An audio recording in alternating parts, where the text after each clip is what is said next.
PM Shri വലിയ വിവാദമാവുകയാണല്ലോ. അപ്പോ വാസവനും പിണറായി വിജയനും ഒക്കെ പറയുന്നത് ഞങ്ങൾ ഒപ്പിട്ടാൽ എന്താ നിങ്ങൾക്കത് മാറ്റിക്കൂടെ എന്നാ ചോദിക്കുന്നത്. അപ്പൊ ഞങ്ങൾ ഒപ്പിടും നിങ്ങളത് മാറ്റണം എന്നുള്ളതാണ്. അപ്പോ വി.ഡി. സതീശൻ പറയുന്നുണ്ട് 99 കോടി രൂപ വാങ്ങി 109 കോടി രൂപ കിട്ടാനുണ്ട്. ഇനിയിപ്പോ ഞങ്ങളായിട്ട് അതെങ്ങനെയാണ് ഒഴിവാക്കുക? ഇതിന്റെ ഇടയിൽ കെ.എം. ഷാജി പറയുന്നു അറബിക്കടലിൽ നോക്കണം. അപ്പൊ മണിയാശൻ പറയുന്നു ഞാൻ മുങ്ങിത്തപ്പി കിട്ടിയില്ല എന്ന് പറയുന്നു. വലിയ വിവാദമാവുകയാണ്. ഇതൊക്കെ പറഞ്ഞാലും ഈ PM ശ്രീയിൽ നിന്ന് സർക്കാർ പിന്മാറണോ വേണ്ടേ? PM ശ്രീയിൽ നിന്ന് പിന്മാറണം എന്ന് വിചാരിക്കുന്ന ഒരാളാണ് ഞാൻ. അതിന് PM ശ്രീ എന്ന പദ്ധതിയുടെ അടിസ്ഥാനപരമായി ഇപ്പൊ ഒപ്പിട്ടൊരു കരാറുണ്ടല്ലോ നമ്മുടെ മുമ്പിൽ, ഉം. MOU കഴിഞ്ഞ ഗവൺമെന്റ് ഒപ്പിട്ട ശിവൻകുട്ടി, അതും ആ ഒപ്പിട്ട രീതി തന്നെ വളരെ വിവാദമാണ്. നാട്ടുകാരറിയാതെ, സ്വന്തം മന്ത്രിസഭയിലെ അംഗങ്ങൾ അറിയാതെയാണ് അത് പോയി ഒപ്പിട്ടത്. CPI-ക്കാര് ചോദിച്ചു, MA ബേബിക്ക് അറിയില്ലായിരുന്നു ശിവൻകുട്ടി ഒപ്പിട്ട കാര്യം, അഖിലേന്ത്യാ സെക്രട്ടറിക്ക് പോലും അറിയില്ല ഇത് ഒപ്പിട്ട കാര്യം. വളരെ വിവാദമായി ഒപ്പിട്ടതാണ്. പിന്നെ അത് ക്യാപ്റ്റൻ അബൈൻസ് മരവിപ്പിച്ചു എന്നൊന്നും പറയാൻ പറ്റില്ല. തൽക്കാലം നിർത്തിവെക്കാൻ ഞങ്ങളൊരു ചർച്ച നടത്തിയിട്ട് വരാം എന്ന് പറഞ്ഞ് നിർത്തിവെച്ചു. ഇപ്പൊ ചർച്ചയൊന്നും നടത്തിയിട്ടില്ല. അവർ ഗവൺമെന്റ് പോവുകയും ചെയ്തു. ഇപ്പൊ ആ ഒരു അവസ്ഥയിലാണ് സംഭവം നിൽക്കുന്നത്. സർവശിക്ഷാ അഭിയാന്റെ ഫണ്ട് കിട്ടാൻ വേണ്ടിയാണ് ഞങ്ങൾ ഒപ്പിട്ടതെന്നും പിന്മാറാൻ വേണ്ടിയാണ് ഞങ്ങൾ ഒപ്പിട്ടതെന്നൊക്കെയാണ് സ്വരാജിനെ പോലുള്ള ആളുകൾ പറയുന്നത്. പിന്മാറാൻ വേണ്ടി ഒപ്പിടണമെന്ന് ചോദിച്ചാൽ എനിക്കറിയില്ല, ഒപ്പിട്ടിട്ട് പിന്മാറാൻ പറ്റുമെന്ന് അറിയില്ല. അതിന്റെ ക്ലോസ് അനുസരിച്ച് നിയമപ്രകാരം അതിൽ പിന്മാറാൻ ഒരു വ്യവസ്ഥയില്ല. പിന്മാറണമെങ്കിൽ കേന്ദ്ര സർക്കാരിനെ പിന്മാറാൻ പറ്റും. അല്ല, ക്ലിയർ ആണ്. ഇതിൽ നിന്ന് ഇത് മോഡിഫൈ ചെയ്യാനും ഇതിൽ നിന്ന് തിരിച്ചു പോകാനും ഉള്ള അവകാശം കേന്ദ്ര സർക്കാരിനോ കേന്ദ്ര മറ്റേ വിദ്യാഭ്യാസ വകുപ്പിനൊക്കെയാണ്. ഒരു മാസം നോട്ടീസ് കൊടുത്താൽ മതി. ഇപ്പൊ കേരളത്തിൽ നിന്ന് ഒഴിവാക്കുന്നു എന്ന് കേന്ദ്രം തീരുമാനിച്ചാൽ ഒരു കുഴപ്പമില്ല, ചെയ്യാം. പക്ഷെ സംസ്ഥാന സർക്കാരിന് അങ്ങനെ ഒരു വകുപ്പ് ഈ ക്ലോസിലില്ല. ഇതാണ് ഒന്നാമത്തെ കാര്യം. അതാണ് സതീശൻ പറയുന്ന വാദം. ഞങ്ങൾക്ക് ഇന്ന് പിന്മാറാൻ പറ്റില്ല. ഇപ്പൊ വിഴിഞ്ഞം പദ്ധതിയുടെ കാര്യത്തിൽ UDF ഒപ്പിട്ടു, LDF എതിർത്തു. പക്ഷെ LDF വന്നപ്പോൾ നടപ്പാക്കി, കാരണം വികസനമാണെന്ന് പറഞ്ഞു. ഇവിടെ LDF ഒപ്പിട്ടു, UDF വരുന്നു, UDF അത് വേണ്ടാന്ന് പറയുന്നു. UDF അതിൽ പ്രശ്നം എന്താ വെച്ചാൽ ഇതൊരു രാഷ്ട്രീയമാണ്, ഇതൊരു നിയമപരമായ വിഷയമായിട്ട് ഞാൻ കാണുന്നില്ല. എന്താ അതിന്റെ രാഷ്ട്രീയം? PM ശ്രീയുടെ ആദ്യത്തെ കണ്ടീഷൻ എന്താണെന്നറിയാം? ന്യൂ എക്കണോമിക് പോളിസി 2020 നടപ്പാക്കണമെന്ന്. ന്യൂ എഡ്യൂക്കേഷൻ പോളിസി, NEP, പുതിയ വിദ്യാഭ്യാസ നയം. ആ വിദ്യാഭ്യാസ നയത്തെ ഇന്ത്യയിൽ മിക്കവാറും ആളുകൾ എതിർത്ത ആളുകളാണ്. അതിൽ കുറെ പ്രശ്നങ്ങളുണ്ട്. അതിലിപ്പോ അത് പകുതി ഇവിടെ നടപ്പാക്കി എന്നുള്ളത് വേറെ കാര്യം. കേരളത്തിൽ ഈ ന്യൂ എഡ്യൂക്കേഷൻ പോളിസി വന്ന് പറഞ്ഞില്ലെങ്കിലും ഇപ്പൊ 4 വർഷം ഡിഗ്രി അതൊക്കെ ഇവിടെ നടപ്പാക്കി കഴിഞ്ഞു. ഒരുപാട് കാര്യങ്ങൾ നടപ്പാക്കി. ഞാൻ അതിന്റെ വിശദത്തിൽ പോകുന്നില്ല. രണ്ടാമത്, സ്കൂളുകളുടെ കാര്യത്തിൽ PM ശ്രീ പദ്ധതി കുറച്ച് സ്കൂൾ സെലക്ട് ചെയ്യുന്നു. ഒരു ബ്ലോക്കിൽ നിന്ന് 2 സ്കൂള് എന്നൊക്കെ പറഞ്ഞ് സ്കൂൾ സെലക്ട് ചെയ്യുന്നു, അത് ഹൈടെക് ആക്കുന്നു. അതൊരു ബെയ്റ്റ് ആണ്, ഒരു ഇരയാണ്. എന്റെ ബ്ലോക്കിൽ 2 നല്ല സ്കൂൾ ഉണ്ടാവുന്നു. ഏത് നിയോജക മണ്ഡലത്തിലെ MLA വിചാരിക്കില്ലേ, ഹൈടെക് സ്കൂൾ 20 കോടി രൂപ കിട്ടുന്നു, സ്കൂൾ ഗംഭീരാക്കുന്നു, അതുകൊണ്ട് സ്കൂള് മെച്ചപ്പെടും. പക്ഷെ അതിന്റെ കൂടെ വരുന്നത്, ഞാൻ പറഞ്ഞ ബെയ്റ്റ് എന്ന് പറഞ്ഞ എര എന്ന് പറഞ്ഞ വേറൊരു കാര്യം. എര അല്ലല്ലോ പ്രശ്നം, എര നമ്മളെ പറ്റിക്കാനുള്ള സാധനല്ലേ. അതിന്റെ കൂടെ വരുന്നത് ന്യൂ എഡ്യൂക്കേഷൻ പോളിസി നടപ്പാക്കണം, 7 വയസ്സിലെ സ്കൂളിൽ പോകാവൂ, അങ്ങനെയുള്ള കുറെ കാര്യങ്ങൾ വരുന്നുണ്ട്. അതിന്റെ കൂടെ ഇതിന്റെ സിലബസുമായി ബന്ധപ്പെട്ടും കുറെ കാര്യങ്ങൾ വരുന്നുണ്ട്. സിലബസ് ഇപ്പോൾ അഖിലേന്ത്യാ തലത്തിൽ തന്നെ വലിയ വിവാദം വന്നിട്ടുണ്ട്. കാവ്യവൽക്കരണവും സംഖ്യവൽക്കരണവും സിലബസിലേക്ക് വരുന്നു. സയൻസ് ഒഴിവാകുന്നു, സോഷ്യൽ സയൻസ് ഒഴിവാകുന്നു.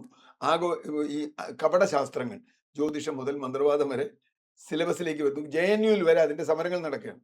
അപ്പം സിലബസിലൂടെ ഒരു തലമുറയെ സംഖ്യവൽക്കരിക്കാനുള്ള ശ്രമമാണ് ഈ ന്യൂ എഡ്യൂക്കേഷൻ പോളിസിയിൽ ഉള്ളത് എന്നാണ് അതിനെതിരെയുള്ള രാഷ്ട്രീയ ആരോപണം. അപ്പൊ അത് മാത്രമല്ല, ഈ ഓരോ സംസ്ഥാനത്തെയും സിലബസ് നിശ്ചയിക്കേണ്ടത് അതാത് സംസ്ഥാന സർക്കാരുകളാണ്. ശരിക്കും SCERT ഇവിടെ സ്റ്റേറ്റ് എഡ്യൂക്കേഷൻ റിസർച്ച്, SCERT-കളാണ്. NCERT കൊടുക്കുന്നത് സെൻട്രൽ സ്കൂളുകൾക്കാണ്. ഇവിടെ ഒരു പ്രശ്നമുണ്ട്. കേരളത്തിൽ ഇതൊക്കെ പറയുമ്പോൾ ഒരു കുഴപ്പമുണ്ട്. കേരളത്തിൽ വലിയൊരു വിഭാഗം വിദ്യാർത്ഥികൾ ഇപ്പൊ തന്നെ CBSE സിലബസിലും ISC സിലബസിലുമാണ്. ഇപ്പോൾ സെൻട്രൽ സ്കൂളുകളാണെങ്കിലും അൺഎയ്ഡഡ് സ്കൂളുകളാണ്, അവരൊക്കെ സെൻട്രലൈസ്ഡാണ്. അതിലിപ്പോ ഒന്നും കേരള സർക്കാരിന് ഒന്നും ചെയ്യാനില്ല. സർക്കാർ സ്കൂളുകളിലേക്ക് കൂടി അത് വ്യാപിപ്പിക്കുക എന്നതാണ് ലക്ഷ്യം. അപ്പൊ സ്റ്റേറ്റ് സിലബസിലേക്ക് ഇത് കടത്തിവിടുക, ഇതാണ് ഒരു ലക്ഷ്യം. അതുകൊണ്ടാണ് അതിനെ എതിർത്തത്. UDF ഒപ്പിട്ട കാലത്ത്, LDF ഒപ്പിട്ട കാലത്ത് അതിനെ വളരെ അതിനിശിതമായി എതിർത്തിരുന്നു. പ്രത്യേകിച്ചും കോൺഗ്രസ്, മുസ്ലിം ലീഗ്, പിന്നെ കേരളത്തിലെ പൊതുസമൂഹം, ഞങ്ങളെ പോലുള്ള ആളുകളൊക്കെ അന്നും ഇന്നും അതിനെ എതിർക്കുന്ന ആളുകളാണ്. 100% അത് കേരളത്തിന് യോജിച്ച വിദ്യാഭ്യാസം അല്ല എന്ന് ഉറപ്പിച്ചു വിശ്വസിക്കുന്ന ആളുകൾ. പക്ഷെ ഇവിടെ പ്രതിസന്ധി എന്താണ്? പ്രതിസന്ധി ഇപ്പൊ പറയുന്നത്, സതീശൻ പറഞ്ഞൊരു വാദം, നിങ്ങൾ ഒപ്പിട്ട് പോയി, കാശ് വാങ്ങിപ്പോയി, ഞങ്ങൾ ഇനി എന്ത് ചെയ്യാൻ പറ്റും? അതൊരു ഫാക്ട് അല്ലേ? ഫാക്ട് ആണ്. പക്ഷേ ഞാൻ പറയുന്നത് നിയമത്തിനപ്പുറത്തിൽ ഒരു രാഷ്ട്രീയമുണ്ട്. ഒരു സർക്കാരിന്റെ രാഷ്ട്രീയം എവിടെയാ കാണുന്നത്? നിയമപരമായി ചില തടസ്സം ഉണ്ടെങ്കിലും അതിനെ മറികടന്ന് രാഷ്ട്രീയ തീരുമാനം എടുക്കലല്ലേ. ഇപ്പൊ തമിഴ്നാട്, ഇത് തൊട്ടൊരു സംസ്ഥാനമാണ് തമിഴ്നാട്. നമ്മൾ മുമ്പ് നീറ്റിനെ കുറിച്ച് ഇതുപോലെ ചർച്ച ചെയ്ത തമിഴ്നാട് വളരെ കൃത്യമായിട്ട് നിലപാടെടുത്തു. ഞങ്ങൾ ബംഗാളും എടുത്തു. ബംഗാൾ ഇപ്പൊ പോയി, പക്ഷെ തമിഴ്നാട് ഇപ്പോഴും പറയുന്നു ഞങ്ങൾ ഇതിൽ ഒപ്പിടില്ല, ഫണ്ട് കൊടുക്കില്ല എന്ന് പറഞ്ഞു. അവർ കോടതി പോയി ഈ ഇതുമായിട്ട് ബന്ധമില്ലാത്ത ഫണ്ട് കൊടുക്കാൻ പറഞ്ഞു. ഒരുപക്ഷെ സ്കൂൾ നന്നാക്കുന്ന ഫണ്ട് വേണ്ടെങ്കിലും SSK പോലെയുള്ള സർവശിക്ഷാ അഭിയാൻ SSA പോലെയുള്ള ഫണ്ടുകൾ കൊടുത്തേ പറ്റുന്നു, അധ്യാപകർക്ക് കൊടുക്കുന്ന ശമ്പളമൊക്കെയാണ്. പക്ഷെ കേരളം അത് കിട്ടാനാണ് ഒപ്പിട്ടതെന്നാണ് ശിവൻകുട്ടി പറയുന്നത്. അത് അവിടെ ഒരു പ്രശ്നമുണ്ട്. കേരളം രാഷ്ട്രീയമായി അന്ന് അതിനെ നേരിട്ടില്ല.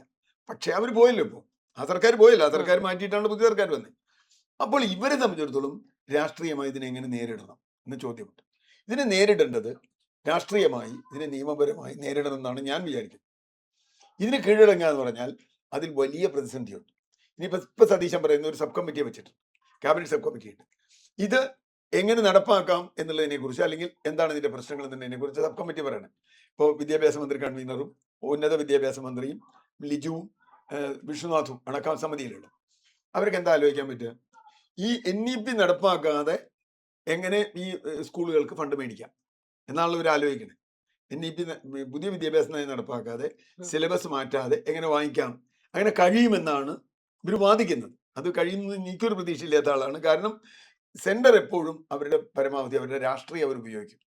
അവർക്ക് രാഷ്ട്രീയം ഉണ്ടാവുകയും ഇപ്പുറത്ത് LDF ആയാലും UDF ആയാലും അവരുടെ രാഷ്ട്രീയം ഉപേക്ഷിക്കുകയും ചെയ്യുന്ന കാലമാണ് വരുന്നത്. അവിടെയാണ് ഇതിന്റെ പ്രശ്നം കിടക്കുന്നത്. BJPക്കെതിരായ, സംഘപരിവാറിനെതിരായ കൃത്യമായ രാഷ്ട്രീയമുണ്ട് എന്ന് പറയുന്ന LDF UDFും അതിൽ വെള്ളം ചേർക്കുന്നു.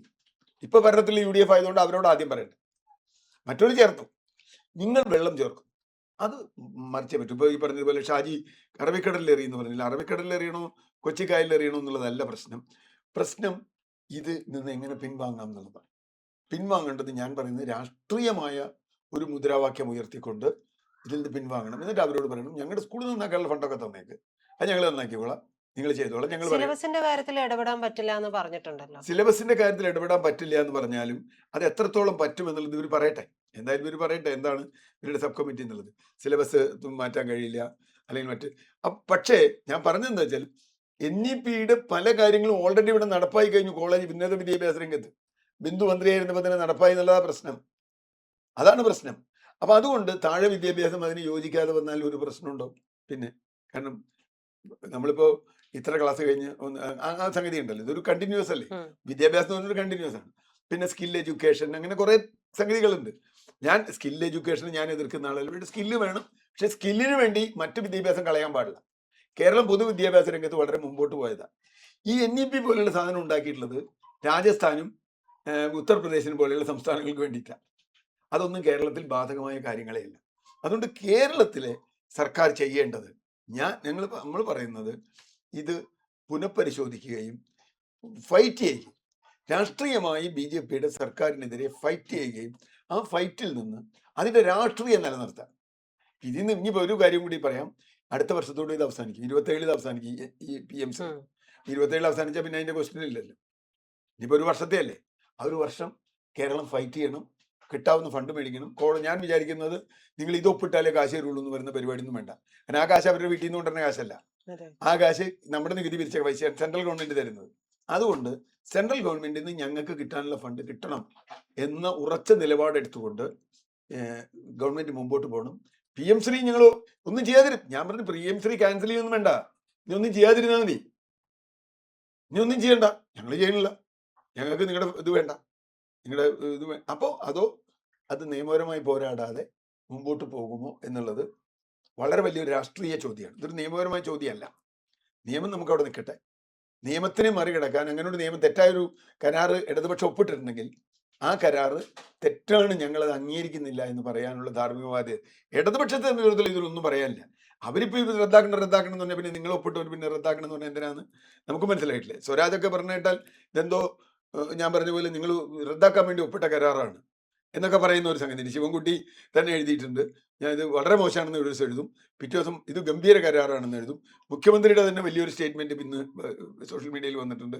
കേരളത്തിലെ വിദ്യാഭ്യാസ രംഗത്തെ ആകെ മാറ്റം PMC എന്നുള്ള ഒരു നോട്ടിഫിക്കേഷൻ വന്നിട്ടുണ്ട്. ഞാൻ പറഞ്ഞത് ഇടതുപക്ഷത്തിന്റെ കാര്യം വിടും, അവർ രാഷ്ട്രീയം ഉപേക്ഷിച്ചവരാണ്. വലതുപക്ഷവും UDFും അതേ പാതയിലാണോ പോകുന്നത് എന്നാണ് കേരളം